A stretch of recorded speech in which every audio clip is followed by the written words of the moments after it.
বিয়েবাড়িতে। আর বিয়েবাড়িতে যেতে না যেতে বিয়েবাড়ির গেটের ডেকোরেশন দেখেই বুঝে গেছিলাম আজকে বিয়েবাড়িতে গিয়ে চরম লেভেলের খাওয়া দাওয়া হবে। তাই তো বিশাল ভাব নিয়ে বিয়েবাড়ি ঢুকছিলাম।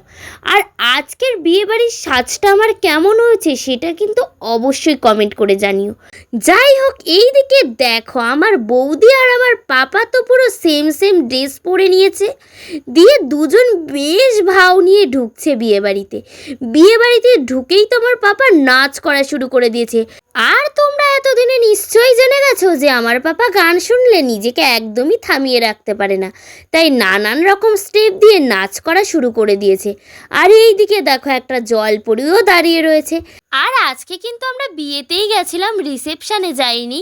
আগের দিন তো আমরা রিসেপশানে গেছিলাম। আর এই দিকে দেখো ছাদনাতলাটাও কিন্তু খুব সুন্দর করে সাজিয়েছে। আর এইদিকে আমার দাদুও বসে রয়েছে।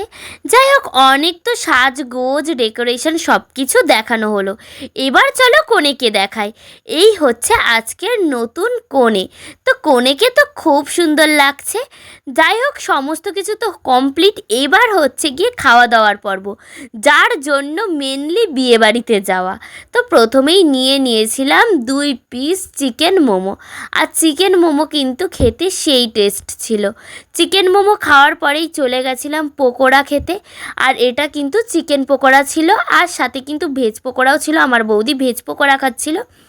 আর পকোড়া খাওয়ার পরেই আমরা চলে গেছিলাম ফুচকা খেতে। আর ফুচকাটা কিন্তু সেই টেস্ট ছিল। বিয়েবাড়ি যাওয়া মানেই আমার কাছে সবথেকে ইম্পর্ট্যান্ট হচ্ছে ফুচকা খাওয়া। বিয়েবাড়িতে গিয়ে কিন্তু ফুচকা খেতেই হবে। তো ফুচকা খাওয়া হয়ে গেছে, অনেক কিছু ঝালঝাল খেয়েছি। এরপরেই চলে গেছিলাম মকটেলের কাছে। আর মকটেলে গিয়ে আমি আবার খেয়েছিলাম আজকেও কাঁচা আম ফ্লেভারের, কারণ কাঁচা আম ফ্লেভারটা আমার একটু বেশিই ভালো লাগে। তো মকটেলও খাওয়া হয়ে গেছে। আর আমার বৌদিও একটু মকটেল খেয়ে নিল।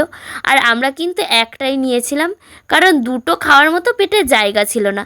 তারপরে আমরা চলে গেছিলাম আইসক্রিম খেতে। আর এখান থেকে আইসক্রিমও নিয়েছিলাম। আর এই দিকে দেখো আমার পাপাও কিন্তু মনের খুশিতে আইসক্রিম খাচ্ছে। পাপা আর পিপি মিলে আইসক্রিম খাওয়ার পরে রেস্ট নিতে চলে গেছিলাম। আমার পাপা তো একেবারে ফুললি রেস্ট নিয়েছে। তারপরে আমরা চলে গেছিলাম মেন কোর্সের দিকে, বসেও পড়েছি। আর এই দিকে দেখো আমার বৌদিও বসে পড়েছে। আর আমার পাপা তো সবাইকে ডাকছে আর বলছে খেতে দাও খেতে দাও।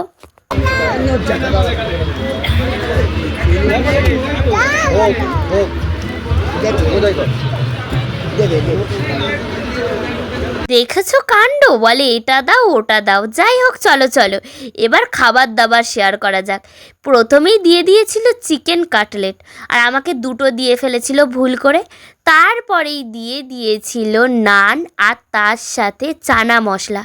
নান আর চানা মশলাটা কিন্তু খেতে সেই টেস্ট ছিল। আর তারপরেই চলে এসেছিল গরম গরম ভাত, তার সাথে ভেজ ডাল আর চিপস। আর আমার বিয়েবাড়িতে তো সবসময় এটাই ফেভারিট থাকে। আর তারপরে দিয়েছিল দই কাতলা। আর দই কাতলাটাও কিন্তু বেশ ফ্রেশ ছিল। তো মাছ দিয়েও একটুখানি ভাত খেয়ে নিলাম। আর মাছ দিয়ে খেতে না খেতেই চলে এসেছিল স্যালাড, ফ্রাইড রাইস আর মাটন কষা। তো স্যালাড, ফ্রাইড রাইস আর মাটন কষা সবগুলোকে একসাথে নিয়ে গালে পুড়তে সেই টেস্ট। যাই হোক, তারপরেই চলে এসেছিলো চাটনি পাঁপড়। আর আমি চাটনি পাঁপড়ও নিয়েছিলাম। আর এই দিকে আমি আমার দাদুর কাছ থেকে দেখাচ্ছিলাম যে মিষ্টিও ছিল, কারণ আমি তো মিষ্টি নিইনি।